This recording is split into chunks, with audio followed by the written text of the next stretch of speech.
Welcome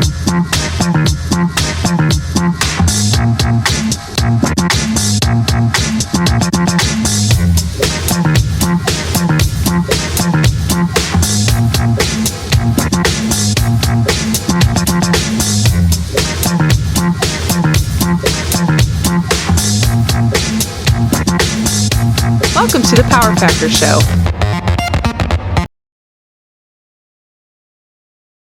The bandwidth for this episode of the Power Factor Show is brought to you by the Firearms Radio Network, firearmsradio.tv. Sponsored by Taylor Freelance, Rainier Ballistics, Hodgson Powders, and JPL Precision.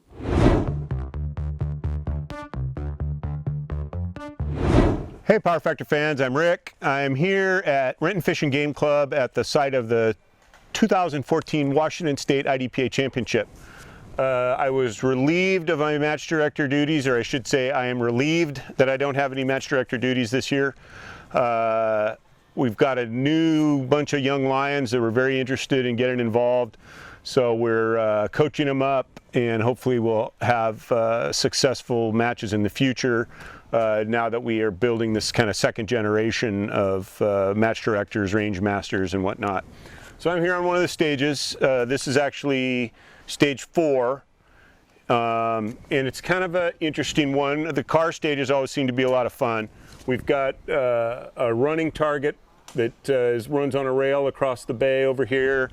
We're going to have some prone shooting under the back of the car over here. Is one of the more, I think, challenging stages because we've got a lot of hard cover, and so it's, even though IDPA scoring is already accuracy intensive, the targets that are showing less than their full down zero zone, a little more challenging than they normally would be. It was a kind of a interesting setup because we had issues with these two targets that are engaged through the passenger window. We had to get the height right on those so that we didn't have to have any issues with rounds bouncing off the deck, making sure everything hits the berm. But then as we started to push them back, then they started to get in the way of a steel popper that has to be engaged from around the back of the car. And so we had to then kind of adjust the spacing on those two paper targets to make sure we could use the cover of the car adequately to get the steel. Then there was concern that people would shoot through that black wall to get to the steel, that rather than come around the back of the car, they would just shoot through the wall. So we thought, okay, the original diagram had that no shoot behind the target. We moved it up in front of the target to force the shooter to come around the back. So that was just one of those little things. Until you actually get it set up, you're not really sure exactly how these things are going to play out. And then after we hit the popper, that activates the runner, which comes across. It's not a disappearing target, so people are less inclined to skip it. We tried to juggle the round counts and whatnot to make sure that people weren't going to feel like, well, if I don't do a reload and let that disappearing target go by without engaging it, I can actually get an advantage. So we made it not quite disappearing. The round count seems to be good. We go prone. We've got one of these metal leg droppers, which are always fun. You knock out the white steel leg, and that causes the paper target to drop down, and you engage that under the back of the car. So this should be kind of fun. I think one of the more straightforward and fun of the expansive stages. Actually, this year I think all the expansive stages are very straightforward. Last year we had a little, oh man, that's complicated, or oh, it's kind of not intuitive or something. But I think the stages this year are do a really good job, because on this one, everything's shot from around the car. It's just moved from in the car to the roof of the car to the trunk of the car, and I think it's a really cool stage, and it'll work out really well. Okay, here we are on stage 1. This is kind of interesting. This is supposed to be a bus stop, kind of a shaky bus stop, maybe during a earthquake or something. But we have all the shots are fired while holding on to the pole with the weed cant. So I think there's going to be some interesting stuff here. I don't know if people are just going to hang on and shoot like this, or if they're going to try to brace themselves maybe. But we've got the Reed reactor over here, which is a target that we have never used on our range before. It was donated by another club. It's the only time you will see a cardboard target that you shoot through but don't score. So the cardboard is just essentially a sighting device with a round steel plate behind the down zero zone on the target.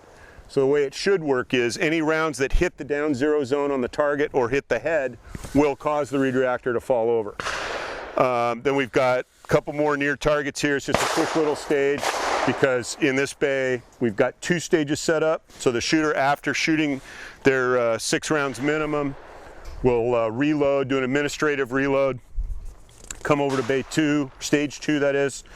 And this is an interesting one because the guy who built this beautiful prop did not have access to the illustrations that are in the stage diagram for the match booklet.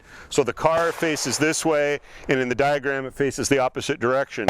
So where it says, you know, shoot over the rear window, shoot under the front tire kind of stuff, the car's backwards. So we just had to like scratch out a line to make sure that the stage layout looks, at least the procedure is adequate for the layout. And it's another one where we've got, we're shooting around the car and then end up here shooting prone under the rear wheel at the last couple of targets. We haven't had the range master come through here. I suspect those targets are going to have to be lowered down to the ground. These are shot from prone and they're just standard height targets now, but obviously if you're shooting up at them from the ground, the rounds are not going to be contained by this berm.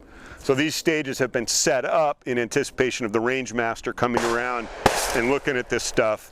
And obviously the guys who built the targets did not understand that these were prone and they made them too tall. So we'll just cut the legs off and get them down closer to the target stands so those are safe. But otherwise, just kind of a fun little stage. We've got our cool car prop. Apparently, I think Low Price Guns is one of our sponsors. I know they are. So giving them their plug here. Let's move along here and see what else we have. So this is stage 5. And this is another kind of an interesting one because of with the 2 walls downrange, targets available from on the backside of both walls. And with the rules of cover extending to infinity, we don't know if shooters are going to want to approach the walls, get close to them, or if they're going to want to hang back to reduce the distance that they have to move down range. So the start position is going to be over here to the left side with the door closed. We have our new IDPA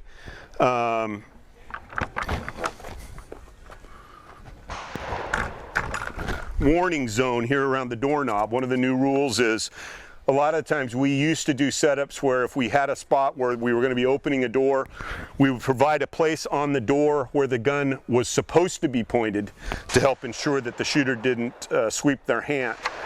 The rulebook took the other tack and said, let's put a zone around the doorknob, and as long as the muzzle doesn't stray into that zone, then it's okay.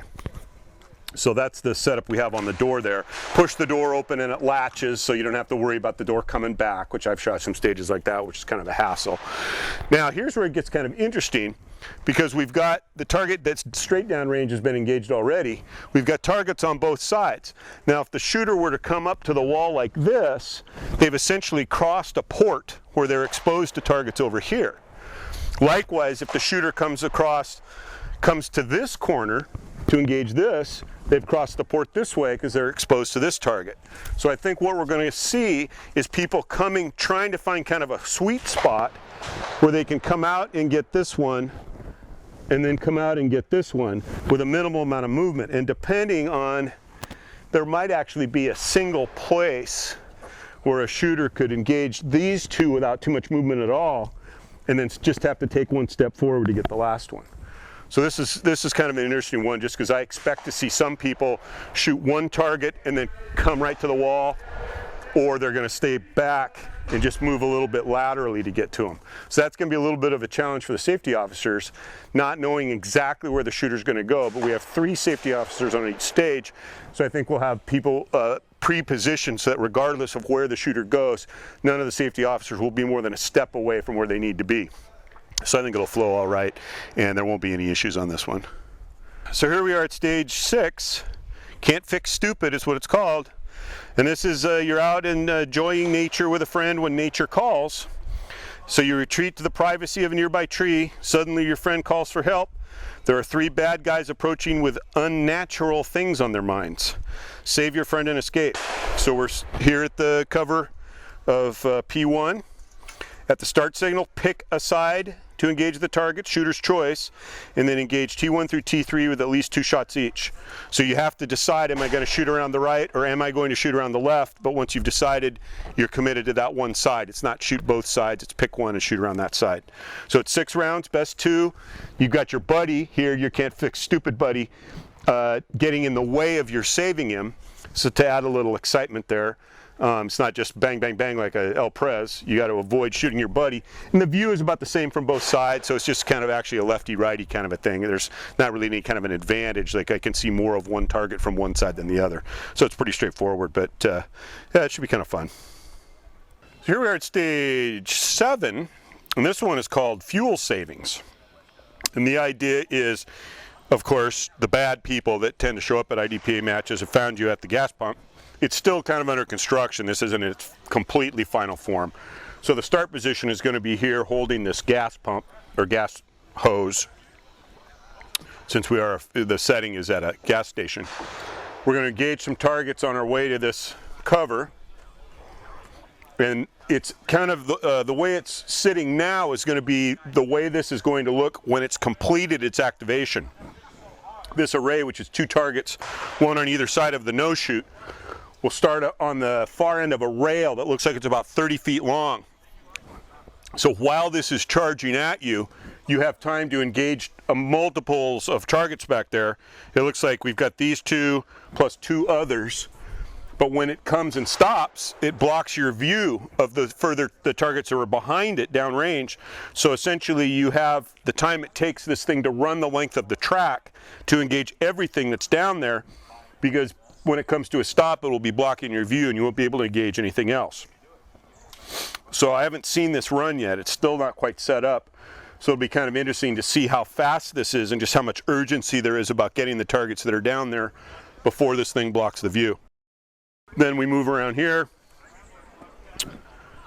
engage this guy from cover the corner of the wall here. Then we come down range again, one more target. Be engaged from the cover of this structure here.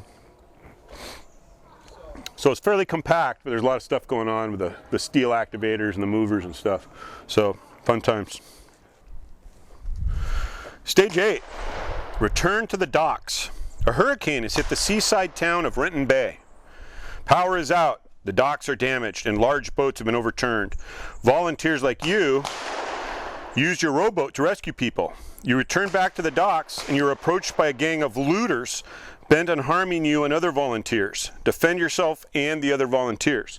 So this is your boat, contributed by the Down Zero guys over in Bellevue. And sitting in the center of the boat